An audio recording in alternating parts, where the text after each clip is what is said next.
Hey everybody, I just got back from shooting True Grit out with the Umpqua Regulators. True Grit is a fantastic match. It's one of the most fun matches I've ever been to.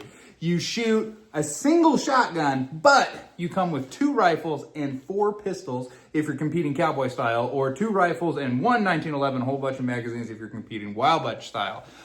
We're gonna check out the stage videos to prove that I was there. We're gonna do this a little bit different. There's a lot of people that post full match breakdowns, such as Jedi Knight, Mordecai the Hunter. I watch those, I love those.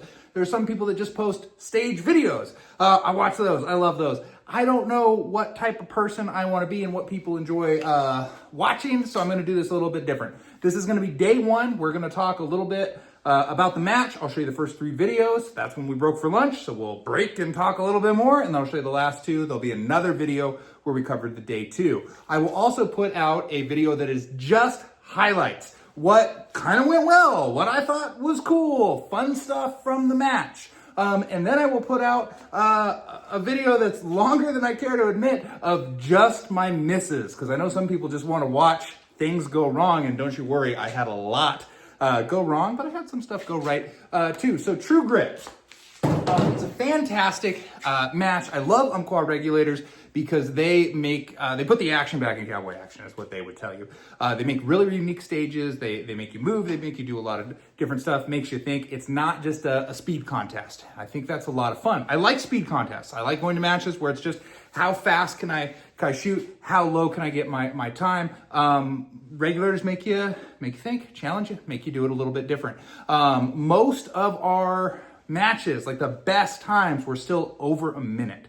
So if you compare that to a lot of other matches where people are putting up, 15 to 20 seconds as like the fastest runs, guys here are putting up a minute as the fastest runs. So it's a lot going on. Very easy to get off track, very easy to make a lot of mistakes. And I made a lot of mistakes, especially on this first day. Not to make excuses, but something that happened to me about a month and a half ago is I injured my wrist.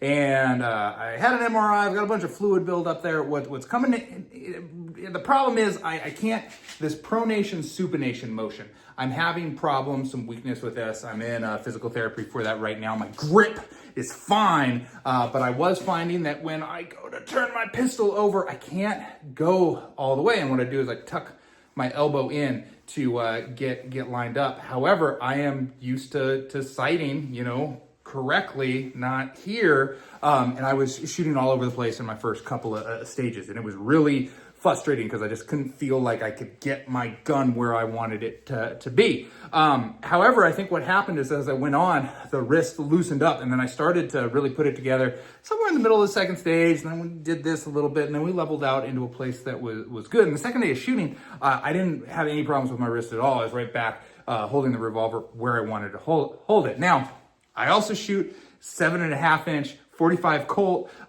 duelist style because I'm doing classic cowboy, and that's what I've been wanting to do. I did think about, well, maybe I'll just change it to doing, two-handed shooting, or maybe I'll drop down to like double deuce or something like that. But I didn't want to change what I've been practicing for, so I just shot it poorly. So you're going to see that, especially in the first 2 stages, and then it rides out. So just bear with us. I get a little better as the day goes on. Let's check out those first 3 stages. Oh, no problem. I am ready. Stand by. Hit. Miss. Hit. Hit. Miss.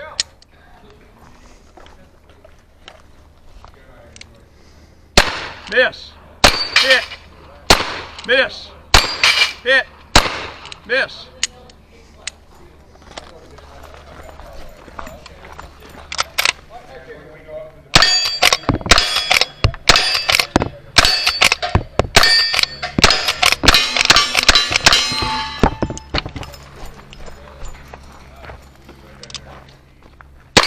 Hit. Hit. Miss. Miss. Hit. Shooting high. Yeah, really high. Hit. Oh, miss. I'm sorry. Gosh. Miss. Hit. Hit. Miss. That's it.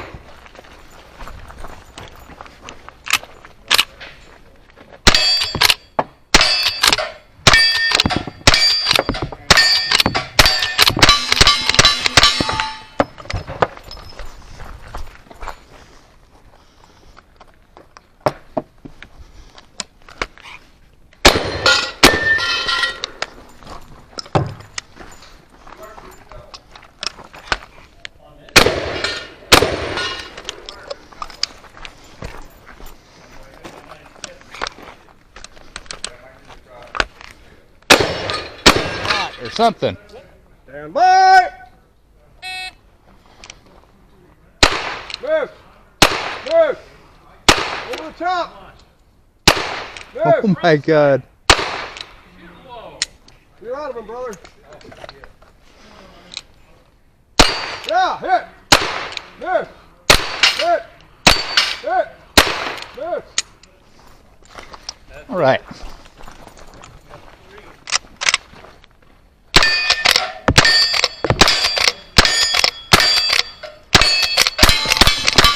That was beautiful luck. Same pattern. Hit. Hit.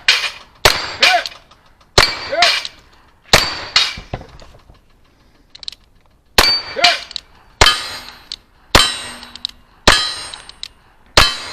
Rifle.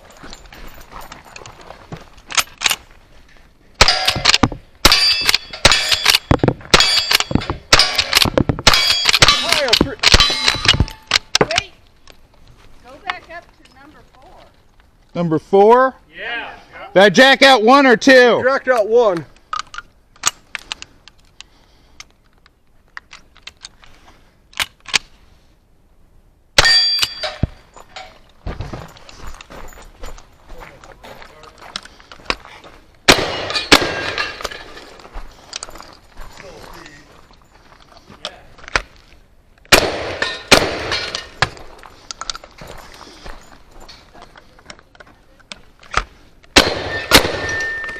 $100 even. Do you want me to hit that other one? Oh. Yeah. 107. Are you ready? I guess. Where's the You're ready. beef? Stand by.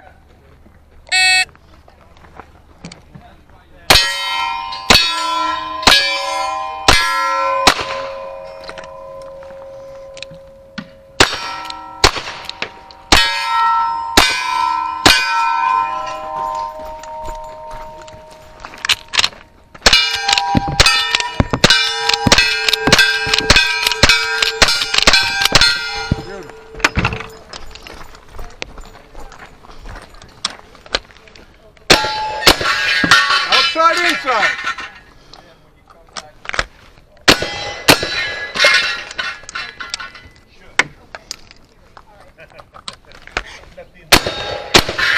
Outside, inside. Rifle.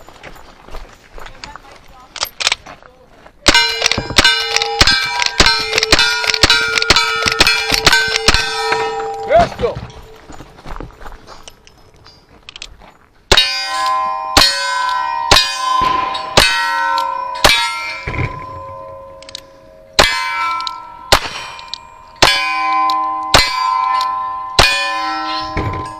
My last stage wasn't terrible. Still a couple more pistol misses than I would have liked.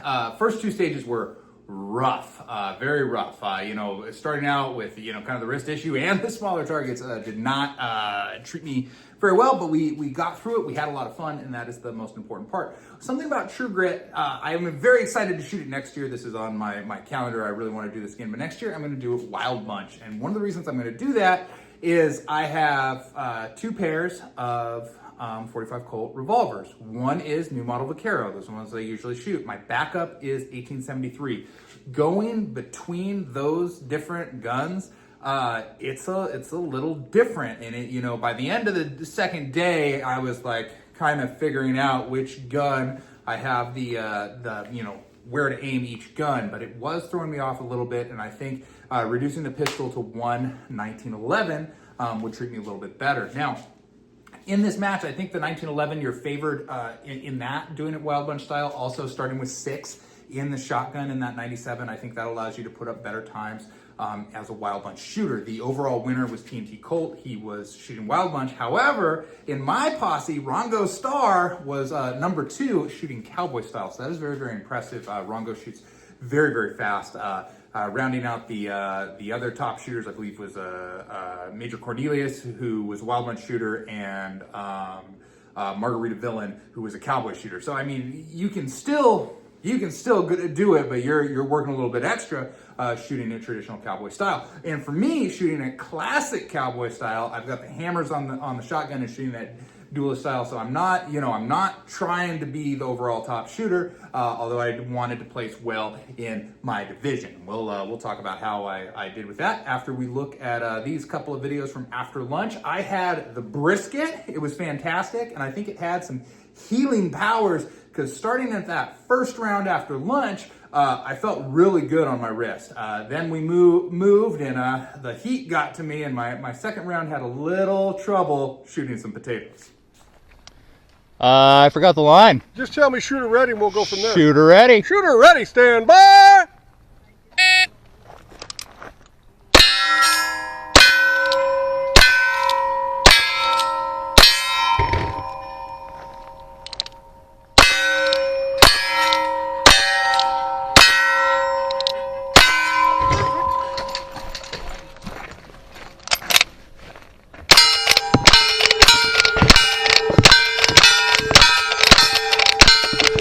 Perfect.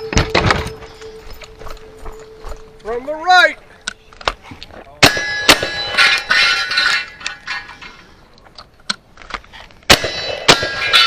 From the left.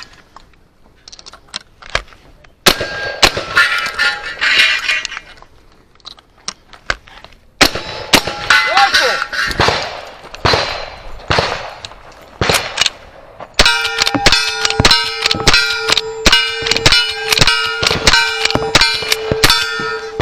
Pistol.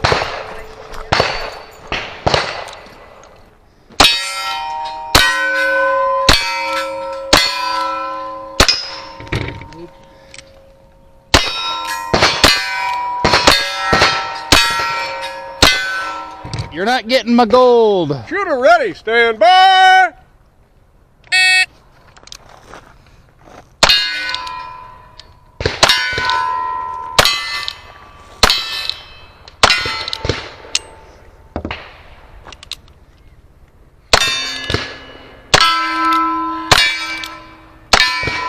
We got one to go, one to go on the far right.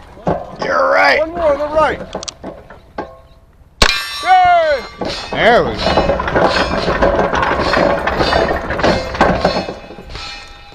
Same pattern. Minus the cow, though.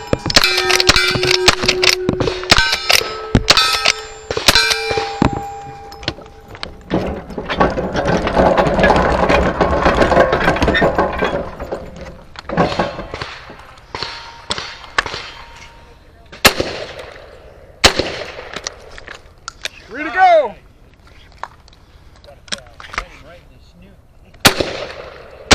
Ah, two to go.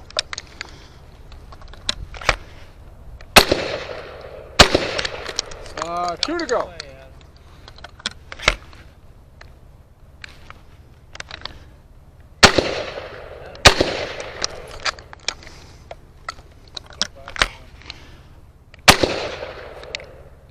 Yeah! Rifle! Over there. Beautiful. Same pattern.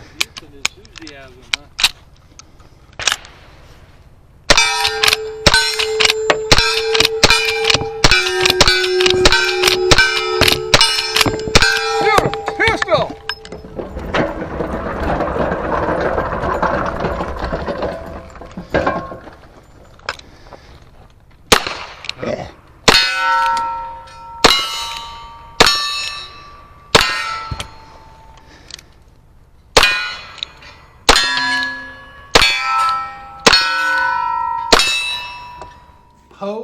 Potatoes are a very cruel mistress. So you saw I had a lot of trouble with one particular potato. So when we got up to that stage, there's a bag of potatoes. It was out in the field. It was under direct sun. There was actually 4 potatoes that were already on that shotgun target. Our first shooter, Mountain Grizzly, when he shot those potatoes, he had to shoot each potato 2 or 3 times to clear off, because the rule was there's no potato left on the spike there. So if there was some, you had to keep shooting. And what happens, you start with a potato, you shoot a piece off, it gets a very small piece. Now, I use a very particular shotgun shell. It's called a Whisper or something or other. They're very, very light loads, and it's a number 8 shot. and my scatter gun scatters. So, you know, I like that. That works out really well for Cowboy. If you notice, when I shoot swinger targets, they don't move a whole lot because it's pretty light. So there's that. And then on these potatoes, if you had one up there that was like a nice, hard, firm one, and you hit it, it would usually break apart, fall off the spike. If you had one that was a little bit mushy, maybe it was on the top, got hit by the sun a little bit too much, you would hit it and a chunk of it would blow off, and another chunk of it would blow off. And that happened to me on that one. Most of my shotgun shells were on that one particular potato. I just kept shooting pieces of it off. The other thing, I purchased insurance, and I would have used insurance on one of either stage 2, which I think was my worst stage, or that one, but for some reason I thought we were shooting 4 stages, and we shot 5, and I only brought ammunition for 5 stages. I was thinking 4 in insurance, but it worked out. No excuses. It was probably better for my wrist to not shoot one of those stages again. But man, it was disheartening shooting so many shells into that one potato. But I got it done. I got the cart back. I did okay, even with that and hitting a red cow there. The red cows, what they are is if you shoot at the target and you miss, but you hit the red cow that's behind the target, it's a 10-second penalty.